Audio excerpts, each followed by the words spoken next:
Berapa, Man? 12 ya, Man? Iya, Pak. Pertemuan ke-12, Pak. Oke, ini pertemuan ke-12. Kita tinggal pertemuan ke-13 sama pertemuan ke-14. Baik. Hari ini kita akan bicara tentang forex exposure. Tapi sebelum kita masuk ke situ, saya ingin mastiin dulu, Anda paham nggak gitu? Ya, sebelum kita bicara tentang forex exposure itu, ada yang tahu nggak forex itu apa? Ada yang bisa jawab? Forex itu apa?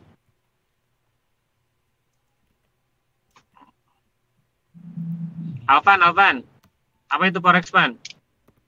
Ya, pasar valuta asing, Pak. Forex pasar valuta asing. Afifah, apa yang dibilang Alvan betul atau enggak? Iya, Pak. Menurut Afifah, apa yang dibilang Alvan betul atau enggak?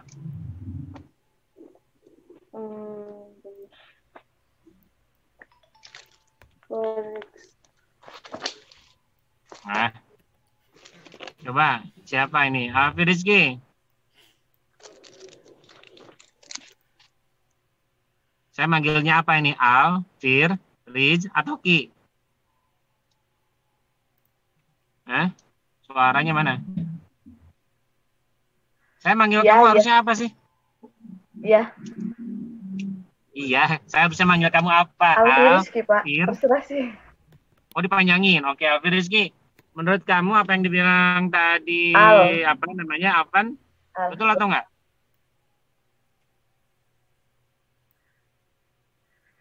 Tadi Alvan bilang apa, Pak? Maaf, tadi suaranya putus-putus.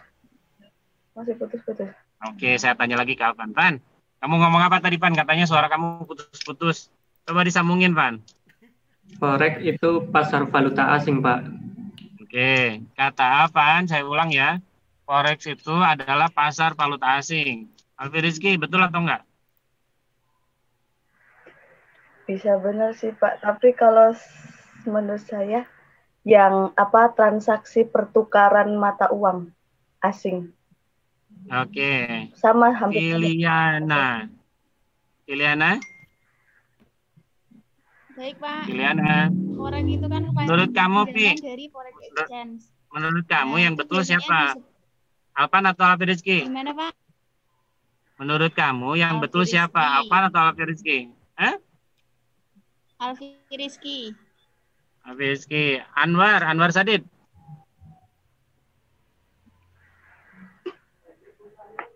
Anwar? Iya, Pak. Maaf, Pak, sinyalnya agak yang putus, Pak. Siapa tuh? Alfi Rizky, Pak. Oke. Wah, ini nyusahin nih orang-orang motor gede ini. Ambulan. Oh, ambulan ya? Oh, COVID berarti. Bentar ya, ada yang COVID. Ini jalurnya macet soalnya. Kalau yang COVID boleh deh. Kalau motor besar saya tendang. Bener ambulan. Oh ya bener. Nih, makanya hati-hati ya. Orang yang meninggal tuh banyak sekali. Di Bandung itu, orang yang meninggal tuh sehari tuh ada aja tuh. Ya, meninggalnya banyak. Gara-gara jantung, gara-gara diabetes. Tapi yang itu kayaknya COVID. Oke, kita teruskan. Jadi yang betul itu Alfi Rizky. Jadi yang dimaksud forex itu transaksinya. Itu berasal dari bahasa bahasa Inggris itu singkatan. Jadi forex itu pertama singkatan. Pahami dulu bahwa forex itu singkatan dari foreign exchange. Jadi pertukaran luar negeri gitu bahasa kasarnya. Terjemahan kasarnya pertukaran luar negeri. Tetapi terjemahan di dalam kamus keuangan itu lebih sering diterjemahkan sebagai transaksi pertukaran mata uang asing. Nah, selanjutnya kita akan mencoba memahami apa itu sesudah kita paham forex itu apa itu forex exposure. Jadi forex exposure adalah resiko yang mungkin timbul karena adanya transaksi pertukaran mata uang asing. Jadi definisi yang Anda harus paham adalah bahwa forex exposure itu adalah risiko yang mungkin timbul karena adanya transaksi mata uang asing. Nah, kemudian yang jadi timbul pertanyaan begini, kita kan sudah tentang transaksi mata uang asing ini udah bulan lebih nih, udah 10 pertemuan, sekarang udah 12 pertemuan. Nah, pertanyaannya kemudian, buat apa sih kita melakukan transaksi menggunakan mata uang asing itu? Halim, buat apa Halim? Buat apa kita melakukan transaksi dalam mata uang asing? Ya, untuk itu Pak, untuk kepentingan bisnis. Misalnya kenapa kita ekspor. harus menukar uang kita ke dalam mata uang asing itu kenapa tuh?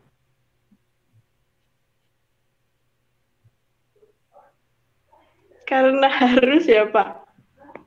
Ya, kenapa harus? Emang kamu punya mata uang asing?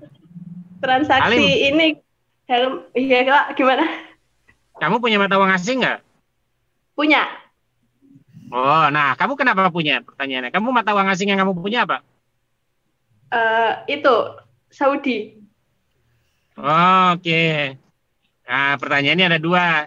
Kamu punya mata uang asing Saudi itu gara-gara jadi TKI atau gara-gara umroh haji? Ayo. Karena Kalau Fatur Rahman tuh dikasih. gara-gara jadi TKI itu. Karena dikasih. Ya, karena dikasih. Di mana letak harusnya kalau gitu? Harus itu, jadi kamu punya mata uang real itu, harus ketika dua hal. Pertama, kamu butuh itu karena kamu berangkat haji atau umroh. Kedua, karena kamu kerja di sana, jadi TKW, dapat real kan? Nah, dari kesimpulan itu, maka hal pertama yang akan membuat kita bertransaksi atau menukar uang kita di dalam mata uang asing, itu karena kita butuh untuk membeli sesuatu. Jadi kita butuh beli sesuatu dan penerima atau penjualnya hanya mau bertransaksi dalam mata uangnya. Jadi kalau begitu, kenapa kita melakukan penukaran uang? Karena kita melakukan transaksi jual beli barang atau jasa, di mana barang dan jasa itu penjualnya hanya bersedia menjual dalam mata uangnya. Oke, yang kedua, alasan orang melakukan transaksi tukar menukar valuta asing itu adalah karena ngambil untung. Ingat ya, kemarin-kemarin saya udah cerita tuh tentang broker yang mengambil untung. Jadi brokernya itu ada dua jenis tuh. Ada broker yang semata-mata bantuin orang buat nukerin uang karena butuh uang buat belanja sesuatu. Nah, yang kedua, ini Afifah tidur. Afifah, hey. Afifah, ini tidur atau apa ini? Jaringannya kayaknya Pak mandek Pak. Nah, keluar. Oh gitu. Oke. Kirain tidur. Oke, jadi orang yang transaksi yang kedua itu broker melakukan itu karena ada untung. Jadi kita sudah belajar dari kemarin bahwa transaksi itu kan ada dua jenis tuh. Transaksi jual dan transaksi beli. Ketika ada selisih antara jual beli dan kemudian itu menguntungkan, maka orang kemudian menukarkan valuta asingnya. Kalau begitu berarti valuta asing itu kita tukar karena ada selisih yang menghasilkan untung. Ya, jadi ada dua hal yang mengakibatkan orang menukarkan uang ke dalam valuta asing. Putri, coba sebutin Put, dua-duanya Put. Satu apa Put? Yang tadi untuk mengambil keuntungan. Ya, terus? Terus yang kedua karena adanya kebutuhan untuk jual beli ekspor atau impor, Pak. Nah, ya, jadi karena kita butuh uang buat jual atau beli barang dan jasa yang penjual barang dan jasanya hanya mau bertransaksi dalam mata uangnya. Dan mata uangnya itu beda sama kita. Oke, nah kemarin tuh saya udah cerita tuh bahwa kalau misalkan kita bertransaksi dan transaksinya itu tidak segera, tidak bersifat segera ya, artinya begini, saya sepakat nih beli ke Hamadan, beli pala, misalkan Hamadan itu orang Sulawesi, saya beli pala, saya orang Malaysia, kenapa beli pala? Di Malaysia pala itu mahal karena nggak ada yang nanam pala di sana. Nah, penanam pala terbesar di Indonesia kan Sulawesi itu. Sepakat mau beli. Satu bijinya itu, satu biji pala, itu RM1. RM1, misalkan sekarang itu 3.750 rupiah per ringgit. Dengan kata lain, berarti satu biji pala harganya 3.750 rupiah. Sepakat nih, saya beli dari Hamadan itu sebanyak 1.000 biji. 1.000 biji artinya saya akan bayar kalau transaksinya dilakukan segera. Aduh, ini ada yang meninggal lagi. Hati-hati ya, nih lo jangan ketemu sama saya, nanti saya nularin. Oke, jadi transaksinya kalau dilakukan segera itu sebesar 3.750 ribu rupiah. Nah, yang jadi masalah, namanya orang dagang, kan kadang-kadang ada delay tuh. Ada dua hal yang delay yang terjadi. Pertama, kalau delay pembayaran. Jadi pembayarannya delay, sepakatnya hari ini. Jadi saya beli ke Hamadan, beli 1.000 biji, harganya RM1 per biji pala. Terus saya bilang, Dan, kirim ya sekarang 1.000, bayarnya tapi 30 hari dari sekarang. Sesudah saya berhasil jual palanya di Malaysia. Hasil penjualannya itu nanti saya akan bayar ke kamu gitu. Nah, 30 hari kemudian posisi rupiah terhadap ringgit itu 4.000 rupiah per ringgit. Artinya asalnya 3.750 menjadi 4.000 rupiah per ringgit. Ada selisih kan 250. Berarti sebetulnya Hamadan itu harusnya terima 4 juta dari saya. Betul nggak? Kan tadi sepakatnya itu RM1 itu 3.750. Realitanya 30 hari kemudian itu harusnya saya bayar 4 juta. Nah, tetapi karena misalkan saya bayarnya sepakat yang kemarin, saya bayar yang kemarin aja 3.750. Oleh karena itu berarti dalam transaksi ini ada orang yang dirugikan karena ada perubahan itu. Itulah yang disebut sebagai risiko transaksi, atau Anda boleh mengistilahkan itu sebagai transaction exposure. Jadi risiko yang terjadi karena adanya transaksi valuta asing. Jadi ada transaksi tidak dilakukan segera, itu pengiriman barangnya kah, pembayarannya,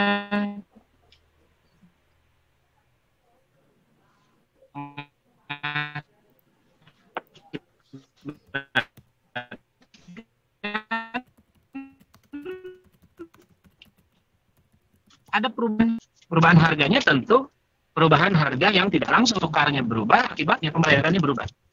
Nah, saudara sekalian, kalau misalnya bisa terjadi karena banyak seperti barusan, tapi secara sederhana. Nah, saya sendiri sebetulnya menerjemahkan exposure itu ada dua. Jadi exposure sama saya didefinisikan dua. Walaupun di dalam buku saya itu bahkan saya definisikan 3, bahkan saya buat keterangan seharusnya 4. Jadi saya sebut di situ ada transaction exposure, ada operating exposure, ada translation exposure, ada tax exposure. Tetapi sesudah saya pikir-pikir, saya kira akan lebih mudah dipahami oleh mahasiswa jika saya bagi saja exposure itu menjadi 2. Pertama, economic exposure, yang kedua, accounting exposure. Nah, economic exposure inilah yang kemudian akan kita klasifikasi menjadi 2, transaction exposure sama operating exposure. Sementara accounting exposure akan saya bagi 2 lagi, menjadi translation exposure dan tax exposure. Nah, Nah, masing-masing saya akan jelaskan satu-satu. Nah, tetapi perkara yang paling penting itu adalah begini. Ketika kita ingin membuat perkiraan apakah ada risiko yang terjadi dalam transaksi valuta asing, sebetulnya ada ada hal penting yang harus kita lakukan sebelum langkah terlalu jauh ke depan ini. Nah, kira-kira menurut Anda apa langkah pertama yang harus dilakukan oleh seorang direktur keuangan atau manajer keuangan ketika ingin menghitung exposure terhadap forex? Ada yang tahu nggak? Apa hal pertama yang harus diidentifikasi oleh seorang direktur keuangan atau manajer keuangan untuk mempertimbangkan berapa besar exposure transaksi valuta asing? Ada yang tahu kira-kira?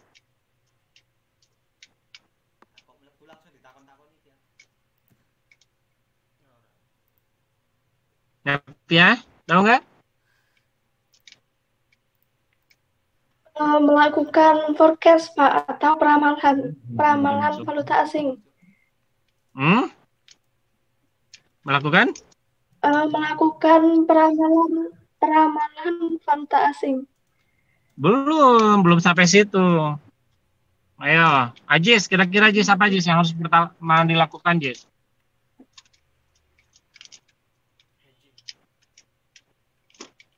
Apa Ajis?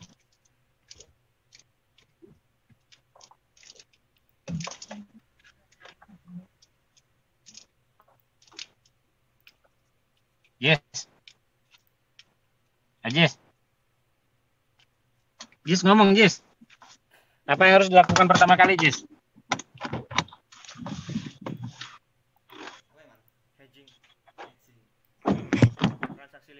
Yang dilakukan oleh manajer keuangan ya Pak dalam menyikapi exposure. Ya, apa tuh?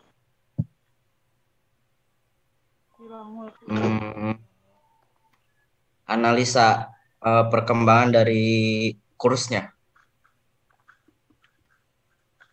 Apa, Jis? Analisis perkembangan kurs mungkin Pak untuk yang pertama dilakukan. Analisa apa?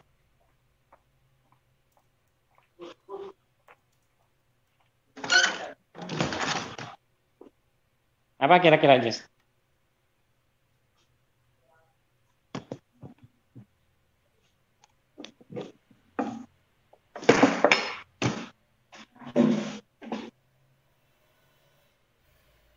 Fahmi, apa kira-kira Fahmi?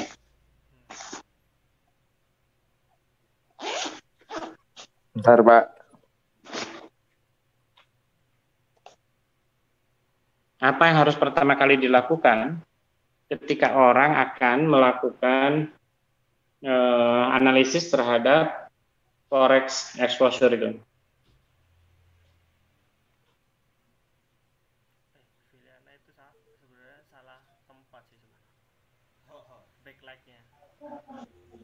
Makanya gelap. Ngebelakangin matahari. Ayo. Ngebelakangin cahaya. Jadi Nur Anjaswati, Nur.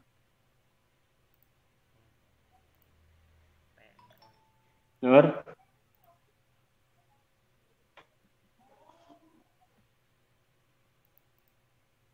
Nur. Iya, Pak. Ayo Nur, apa yang harus dilakukan pertama kali oleh seorang manajer keuangan atau direktur keuangan untuk melakukan pertimbangan-pertimbangan terhadap forex exposure itu?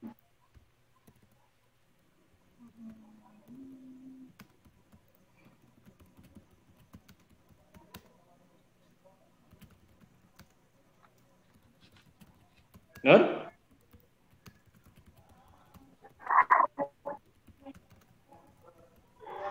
Maulana, kamu mau? Maulana, menurut Maulana apa yang harus dilakukan pertama kali?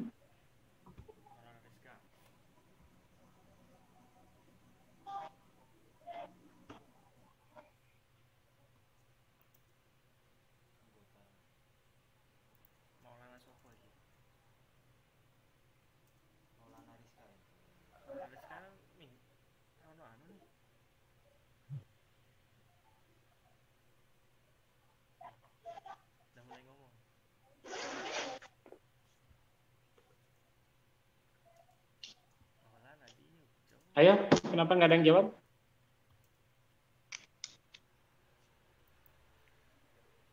Melihat arus kasnya bukan, Pak?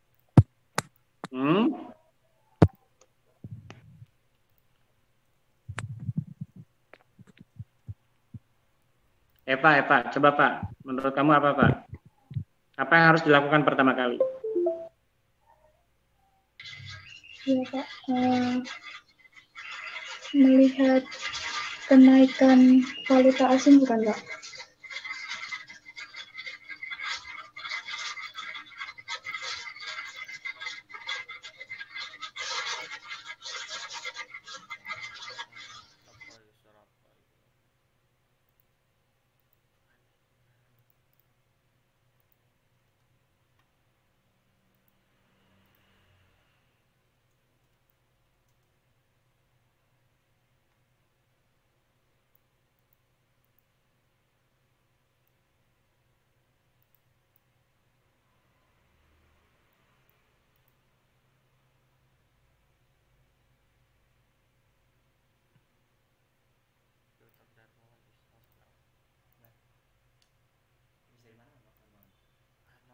Pindah ke laptop.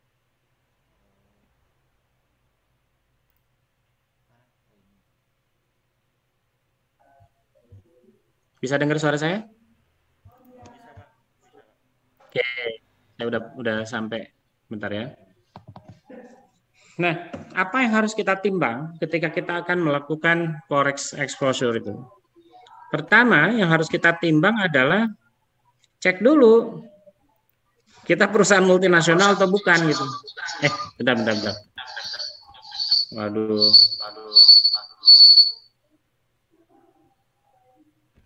Udah, enggak. Suaranya kedengaran sekarang? Kedengaran Pak. Dengar, Pak.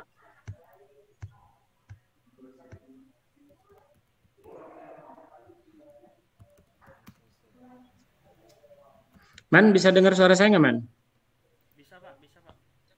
Oke, ini gambarnya udah kelihatan? Kalau kamera Bapak sih belum nyala sih Pak.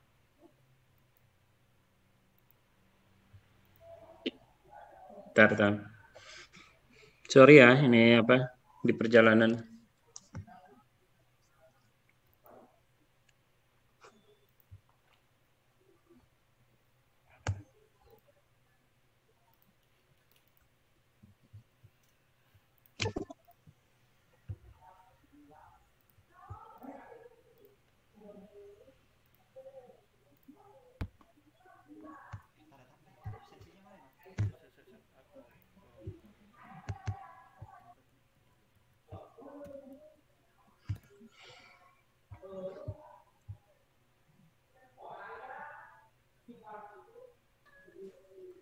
Baik, yang harus dilakukan ketika kita melakukan forex exposure pertama kali adalah cek kita perusahaannya itu perusahaan apa. Apakah kita perusahaan multinasional atau bukan? Jadi apakah kita melakukan banyak transaksi dengan pihak asing atau tidak? Kalau misalkan tidak, mau ngapain juga gitu. Jadi tentu saja yang pertama kali harus dicek adalah apakah di dalam transaksinya ada transaksi yang melibatkan mata uang asing atau tidak. Jadi karena analisis yang kita lakukan adalah analisis pada mata uang asing, maka pertanyaannya adalah apakah ada transaksi mata uang asing di dalam perusahaan kita atau tidak? Nih, ada mata uang asing atau tidak? Nah, kemudian kalau misalkan sudah diyakini bahwa kita memang melakukan pertukaran mata uang asing, maka hal kedua yang Anda lakukan itu adalah cek apakah ada hubungan antara valuta asing yang Anda lakukan itu? Misalkan tadi perusahaan kita bertransaksi dengan induk perusahaan misalkan menggunakan ringgit Malaysia. Sementara perusahaan kita sendiri menggunakan rupiah. Indonesia rupiah. Nah, ketika kita ingin mengetahui apakah ada risiko di dalam transaksi mata uang asing ini, maka yang dicek pertama kali apakah memang ringgit Malaysia itu berpengaruh terhadap Indonesia rupiah. Jadi Kalau kita mau menghitung resikonya, cek dulu ada hubungannya atau enggak. Logikanya begini. Kalau misalkan ternyata hubungan antara mata uang yang bersangkutan itu rendah, artinya kecil hubungan antara keduanya, maka nanti resikonya menjadi kecil. Makin besar pengaruh atau hubungan antara dua valuta asing, maka makin besar kemungkinan adanya risiko yang timbul. Aduh, bentar, pilek. Insya Allah bukan corona. Nah, jadi cek dulu apakah ada hubungan atau tidak. Berapa kuat hubungan itu? Berapa kuat itu menjadi pengaruh itu dan seterusnya. Sesudah kita punya kepastian dua hal itu, mata uang yang bertransaksinya apa, yang kedua seberapa kuat hubungan antara valuta-valuta asing yang ada di dalam catatan keuangan kita itu, baru kemudian kita bergerak pada apakah ada transaction exposure yang tadi saya ceritakan. Jadi transaction exposure itu adalah risiko pengaruh fluktuasi kurs falas terhadap future cash transaction. Kenapa saya katakan future cash transaction? Karena transaksi itu bisa ada delay dalam dua hal. Ini delay pembayaran. Yang satu lagi, itu delay pengiriman. Artinya, kalau membayarnya delay, maka ada kemungkinan uang yang diterima nilainya berubah. Pun begitu, uangnya sekarang, ngirim barangnya nanti misalkan. Itu sangat mungkin barang yang dikirim itu nilainya sudah berubah. Jadi kalau ini pembayaran itu nilai uangnya yang berubah, kalau pengiriman nilai barangnya yang berubah. Oleh karena itu kemudian ada fluktuasi kurs yang mungkin berubah. Nah, inilah yang disebut sebagai transaction exposure. Jadi sesudah kita tahu pasti apakah valuta asing apa saja yang digunakan, kemudian yang kedua berapa besar pengaruh antar valuta tersebut. Cara ngeceknya kan Anda sudah paham tuh, misalkan Anda ingin tahu berapa pengaruh ringgit terhadap rupiah. Jadi rupiah itu berapa besar dipengaruhi oleh ringgit Malaysia. Makin besar betanya artinya pengaruh ringgit Malaysia terhadap rupiah tinggi. Sesudah pasti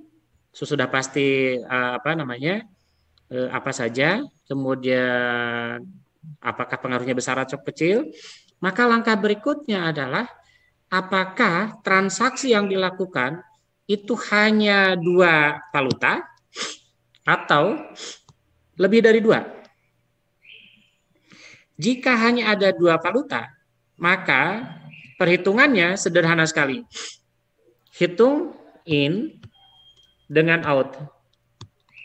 Jadi kalau hanya dua, hitung berapa in and out. Misalkan masuknya $100 Amerika, keluar $120 Amerika, maka total transaksinya adalah minus $20 Amerika. Maka risiko yang timbul adalah risiko yang akan terjadi pada $20 Amerika. Jadi berapa risiko yang timbul? Risiko yang timbul pada $20 Amerika. Cek, bagaimana cara ceknya? Tadi dari sini. Ini kan ringgit Malaysia, ini ganti saja pakai dolar Amerika, selesai. Jadi kalau kurs atau valuta yang digunakan itu hanya dua, caranya gampang. Jumlahkan antara inflow dan outflow. Jadi uang yang masuk dengan uang yang keluar itu jumlahkan, kemudian dapat berapa. Nah, berapa itulah adalah risiko yang kita hitung. Nah, yang jadi masalah adalah bagaimana kalau falasnya banyak, valuta asingnya banyak, lebih dari dua. Maka yang dilakukan adalah konversi semua valuta ini ke dalam mata uang domestik. Mata uang domestik. Kalau misalkan kita rupiah, maka valuta asing yang ada di dalam laporan keuangan kita itu pindahkan seluruhnya dalam rupiah. Nah, rupiah itulah yang kemudian akan kita hitung berapa risiko yang timbul terhadap perusahaan induk. Jika nanti perusahaan induknya Amerika sesudah selesai dipindahkan ke satu mata uang rupiah, baru kemudian konversikan dari rupiah ke dolar Amerika. Oke, saya ulang ya. Jadi untuk transaction exposure, cek dulu apakah mata uangnya itu hanya 2 jenis falas atau lebih. Jika hanya 2, melibatkan 2 valuta asing, valuta domestik, dan valuta negara induk, langsung dikerjakan dengan cara memperhitungkan input dan out. Jadi inflow dan outflow itu dijumlahkan berapa dapatnya. Dan itulah risiko yang ditanggung oleh perusahaan. Jika lebih dari 2 valuta yang digunakan, maka pindahkan dulu ke dalam rupiah. Sesudah dipindahkan ke dalam rupiah, dalam hal ini domestik ya. Kalau perusahaannya di Vietnam, ya pindahkan ke mata uang Vietnam. Nah, sesudah dapat, maka kemudian hitung berapa risiko yang timbul dari mata uang domestik itu terhadap mata uang negara induk. Jadi ujung-ujungnya sama nih, dikonversi berapa risiko yang timbul dari mata uang domestik ke mata uang negara induk. Nah, saudara sekalian, kalau ini adalah transaksi atau risiko yang mudah dihitung. Nah, yang jadi masalah, bagaimana menghitung operating exposure? Operating exposure itu susah dihitung. Karena banyak variabel yang mempengaruhinya. Hakikatnya, semua variabel makroekonomi itu dihitung.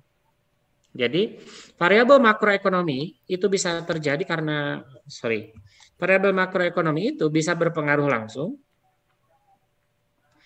atau tidak langsung pada komoditas yang sama, misalkan minyak. Jadi minyak bisa kita bicara dalam koridor makroekonomi itu bisa pengaruh langsung atau tidak langsung. Misalkan perusahaan Anda itu menggunakan bensin atau solar di dalam berproduksi, maka harga minyak volatilitasnya itu mempengaruhi volatilitas biaya operasi perusahaan secara langsung. Tetapi minyak juga bisa menjadi sebuah alat ukur yang tidak langsung. Apa maksudnya? Jadi bayangkan begini, misalkan di Arab Saudi itu sedang ada perang, maka produksi minyak itu kan turun. Karena produksi minyak turun, maka perusahaan-perusahaan atau industri yang menggunakan minyak, produksinya turun. Karena produksinya turun, maka kemungkinan besar negara itu mata uangnya turun. Jadi valutanya, nilainya turun. Dari sini kita sebut bahwa minyak itu mempengaruhi volatilitas itu tidak langsung. Ya. Jadi operating exposure adalah risiko yang timbul karena adanya perubahan faktor-faktor ekonomi makro. Saya ulang. Kalau transaction exposure adalah risiko pengaruh fluktuasi kurs falas terhadap future cash transaction. Jadi pada transaksi itu ada risiko karena fluktuasi kurs.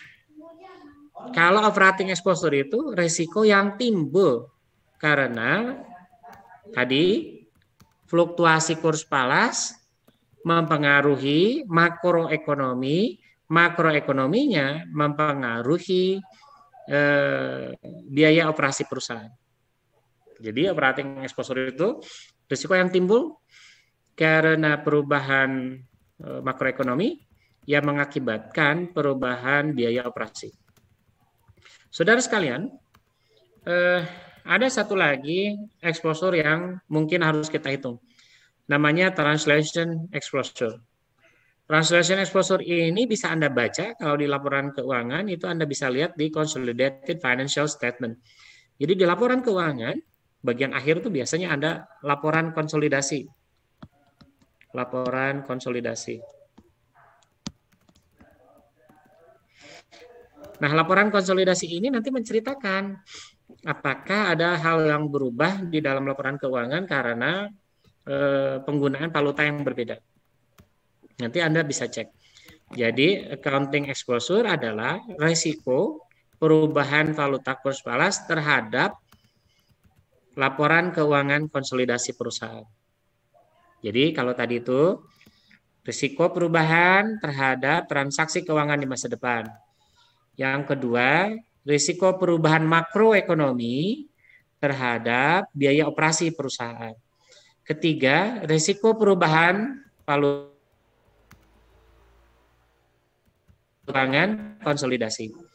Nah, kalau tadi pertimbangan yang pertama itu faktornya karena perubahan transaksi itu mengakibatkan perubahan nilai barang atau nilai uang. Pada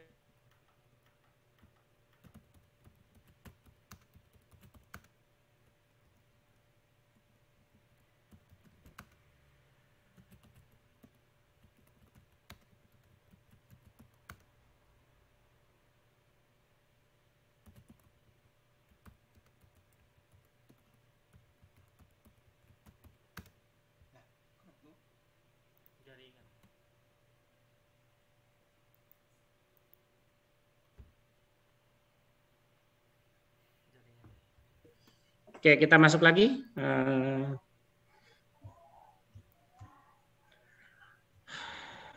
Baik. Pada apa namanya? Ini masih bisa lihat layar PPT-nya kan? Nggak Oh, belum. bisa, Pak. Nggak ada PPT-nya, Pak. Bentar.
Enak juga pakai Edge, ringan. Apa? Ringan. Pakai Microsoft Edge. Microsoft Edge. Kalau pakai Chrome panas nanti kalau sambil ngerekam. Oh, apa? Ringan kok. Iya, ini aku CPU-nya nggak sampai anu kok. Nggak sampai enggak. Awak dan kalau buka Chrome 100 dulu. Wah, pengaruh lihat YouTube. Berat sekali.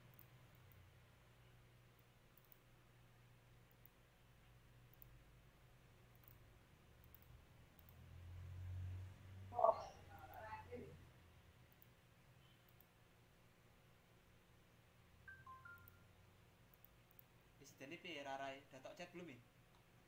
Rarai itu. Kenapa? Dimana golek mau dia ikutan gitu.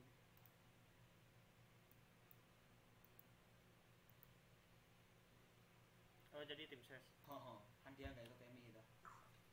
Iya. Lumayan. Gue pilih so. Nelly Rahman. Sing dia. Yang pernah foto sama Vicky. Oh. Kenal juga.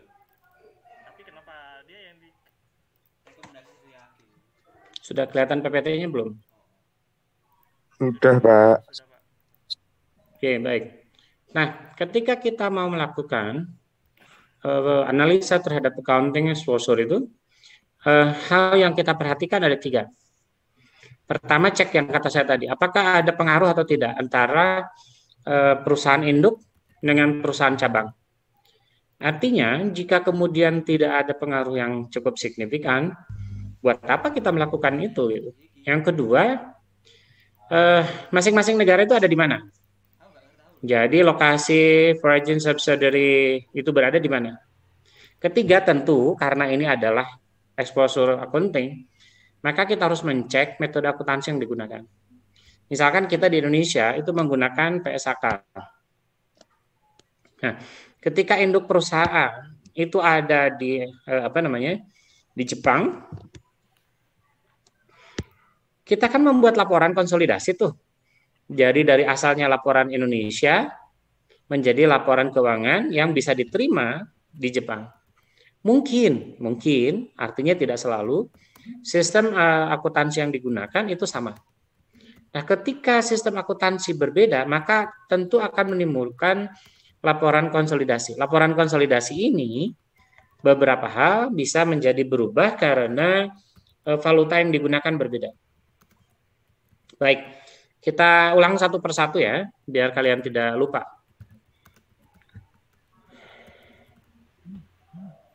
Afifah. Ya, Pak. Forex exposure itu apa, Afifah?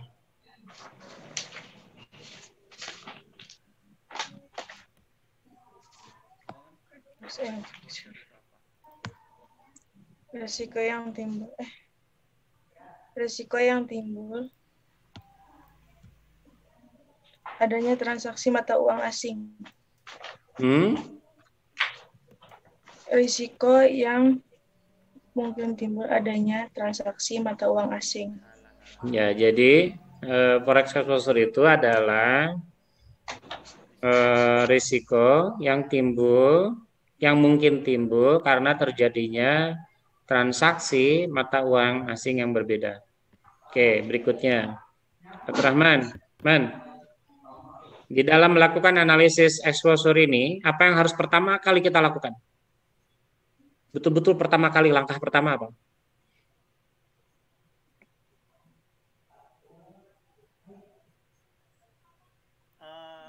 Apa, Man? Yang pertama itu kita harus ngecek apakah perusahaan kita itu perusahaan multinasional atau tidak. Buat apa tuh? Buat apa kita ngecek? Kan karena kita mau melakukan transaksi luar negeri, Pak. Nah, berikutnya, Halim. Apa yang harus kita lakukan, Lim? Itu, Pak, mengecek apakah adanya hubungan antara valuta asing yang akan digunakan. Gitu. Jadi yang dicek itu, Halim, Abdurrahman, itu sesudah kita cek apakah perusahaan kita multinasional atau tidak, itu untuk mengecek apakah ada mata uang asing yang digunakan dalam transaksi di perusahaan kita atau tidak. Jadi cek yang pertama adalah apakah ada mata uang asing yang ada di dalam perusahaan kita atau tidak. Cara mengeceknya cek kita perusahaan multinasional atau bukan. Apakah ada pernah transaksi di dalam mata uang asing atau tidak, itu ya. Nah, yang kedua, Afifah, apa yang harus dilakukan, Afifah?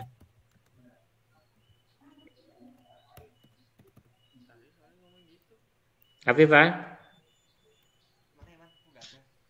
Mengecek kuat atau tidak hubungan antara valuta asing. Oke, nah sesudah kita tahu ada valuta asing yang digunakan, cek berikutnya adalah itu mata uang asing yang kita gunakan itu besar nggak pengaruhnya terhadap mata uang domestik? Artinya mata uang di mana perusahaan itu berada sekarang itu besar nggak pengaruhnya? Cek. Ayo, kenapa? Ayo apa ayo? Apa bacanya ini? Ayo namanya? Atau ayo? Ayo. Waduh, ini sinyalnya nggak bagus ini. Nggak perlu saya terusin deh pertanyaannya. Liza. Iya, Pak. Nah, Liza bagus sinyalnya. Liza, kalau misalkan kita udah tahu nih, mata uang yang digunakan udah tahu, besar pengaruh udah tahu, maka analisis berikutnya yang kita lakukan itu disebutnya analisis apa tuh?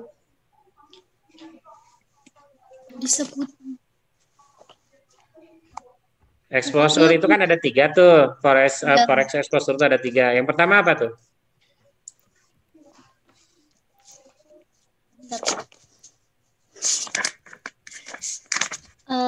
Transaction exposure.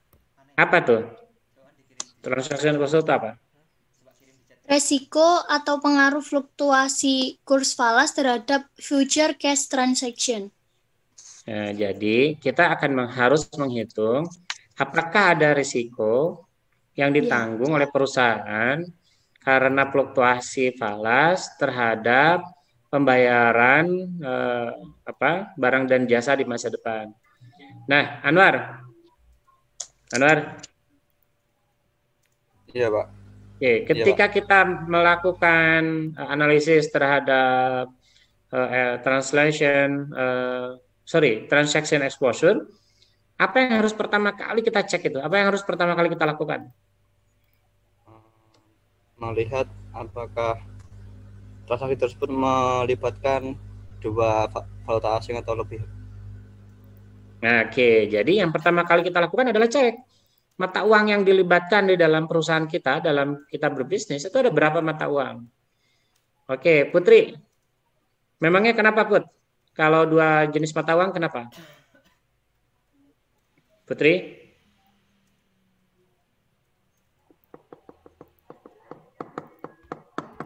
Putri?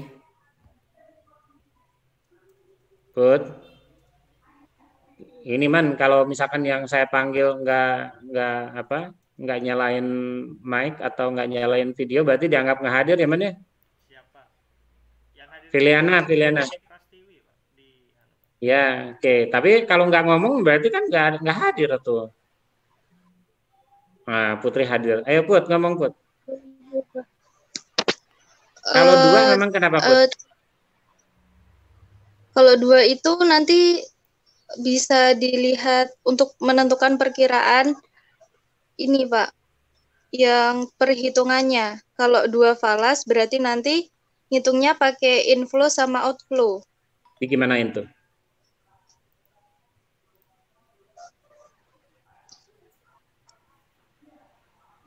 Digimanain, kata saya tadi digimanain? Inflow sama outflow itu diapain? Di jumlah. Oke, dihitung selisihnya, bukan di jumlah ya. Dihitung selisihnya, apakah lebih besar inflow uang aliran masuk atau outflow aliran uang keluar. Nah, resikonya dihitung berdasarkan hasilnya. Apakah resiko itu terdapat karena selisih lebih besar pada uang masuk atau pada uang keluar? Nah, Filiana, kalau misalkan valutanya ada banyak, apa yang harus kita lakukan, Filiana? Ini Pak dikonversi dulu ke mata uang domestik. Nanti kalau sudah baru ke negara induknya nanti dihitung resikonya. Eva. Iya, Pak. Oke, kalau lebih dari dua mata uang asing, kan tadi katanya kata Filiana konversi dulu ke mata uang domestik. Yang dimasuk mata uang domestik itu apa, Pak? Mata uang yang ada di negara kita, Indonesia misalnya. Nah, oke, jadi yang dimaksud mata uang domestik itu adalah mata uang di mana orang yang melakukan atau membuat laporan keuangan itu berada. Jadi perusahaan itu ada di mana? Kemudian dikonversi ke dalam mata uang daerah itu domestik disebutnya. Jadi semua mata uang itu kemudian kita konversi tuh ke mata uang domestik. Sesudah dikonversi ke mata uang domestik, baru kemudian kita hitung resikonya berdasarkan hubungan antara mata uang itu dengan mata uang negara kantor pusat. Oke. Siapa lagi ini? Maulana Ali. Maulana? Iya, Pak. Oke, Maulana. Kalau economic exposure atau operating exposure itu apa itu? Economic exposure itu bisa mempengaruhi langsung atau tidak langsung. Kalau operating exposure-nya itu risiko yang timbul karena perubahan makroekonomi yang berakibat pada biaya operasi, Pak. Oke, jadi biaya operasi itu mungkin berubah karena fluktuasi valuta yang dipengaruhi oleh makroekonomi. Makroekonomi itu banyak sekali dan agak susah, tetapi memang harus dicek gitu. Nah, pertanyaannya adalah ketika ini sudah selesai nih, biasanya kan kemudian orang melakukan konsolidasi laporan keuangan. Nah, ketika kita melakukan konsolidasi laporan keuangan, maka timbul exposure yang terakhir nih. Gilman, exposure apa itu disebutnya Gilman?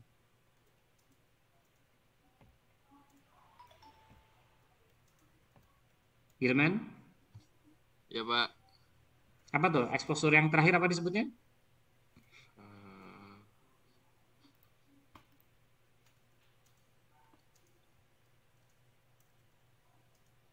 Man? Benar, Pak. Ayo, kalau pengen A ngomong. Kalau nggak ngomong F. Nur Anjaswati. Exposure apa tuh yang terakhir disebutnya? Gimana, Pak? Exposure itu kan tadi sudah transaction exposure, operating exposure, terus exposure yang ketiga exposure apa tuh? Accounting exposure. Apa itu accounting exposure tuh? Risiko yang timbul karena perubahan kurs falas terhadap konsolidat finansial. Pakai bahasa Indonesia. Gimana?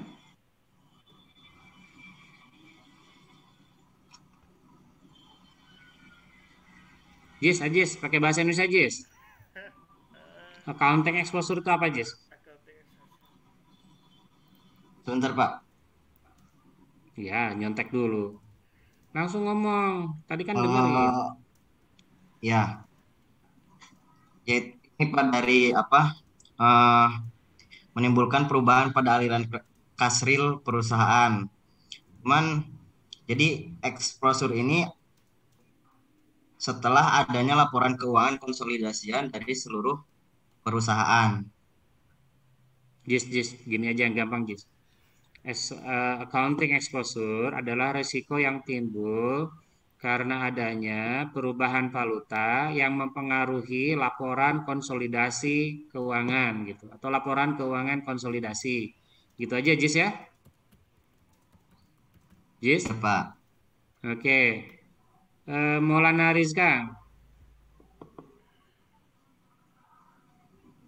Maulana? Ya, Pak. Apa yang harus kita perhatikan di dalam accounting exposure itu?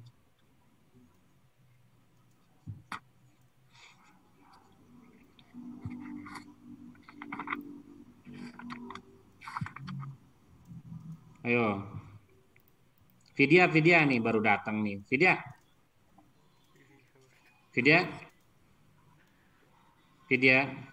Ya, Pak. Oke, apa yang harus kita perhatikan dalam accounting exposure itu?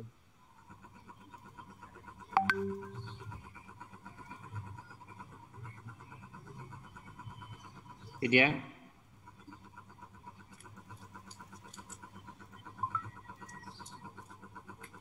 Halo. Ya, Pak. Ganti Bentar. orang, nilainya. Apa yang harus kita perhatikan dalam accounting exposure itu?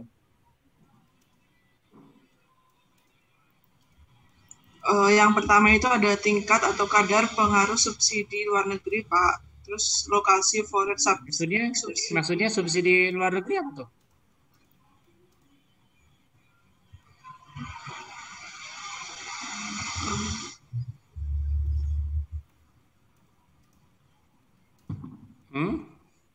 Apa tuh? Jadi pertama yang harus dilakukan adalah mengecek berapa besar pengaruh antara perusahaan induk dengan perusahaan cabang. Yang dicek.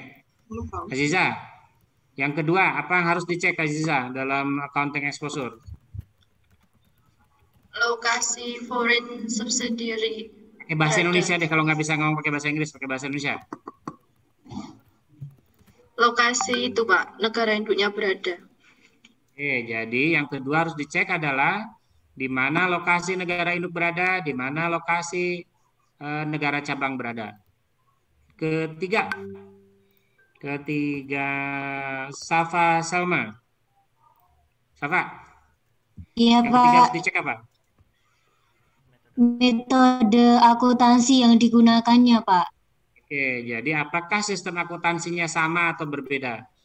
Kalau sama berarti tidak ada tuh perhitungan apa-apa. Tetapi jika berbeda, maka harus dibuat laporan keuangan konsolidasi yang mempertimbangkan perbedaan sistem akuntansi itu.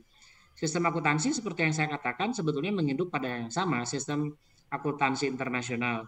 Tetapi biasanya beberapa negara itu melakukan perubahan yang disesuaikan dengan kebutuhan negara masing-masing.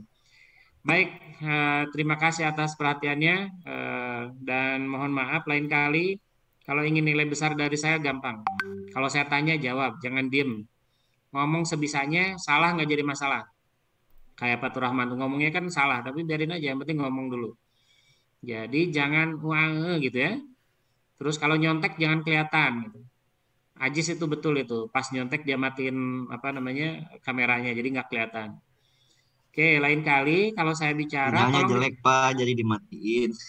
Oh iya, udah percayalah. Jadi lain kali kalau misalkan ada kuliah dari saya, dicatat karena apa yang ditulis di buku itu terlalu banyak global. Nanti Anda lupa apa yang harus Anda ingat.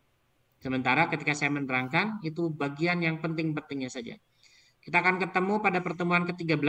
Hati-hati, sesudah pertemuan 13, 14 berakhir, Anda akan UAS dan semua nilai itu tidak bisa lagi diperbaiki. Semoga sehat selalu ya. Hari ini saya sudah melihat ada 2 ambulan membawa jenazah COVID. Semoga minggu depan salah satunya bukan Anda. Amin ya rabbal alamin. Assalamualaikum warahmatullahi wabarakatuh. Kenapa Halim ketawa nih?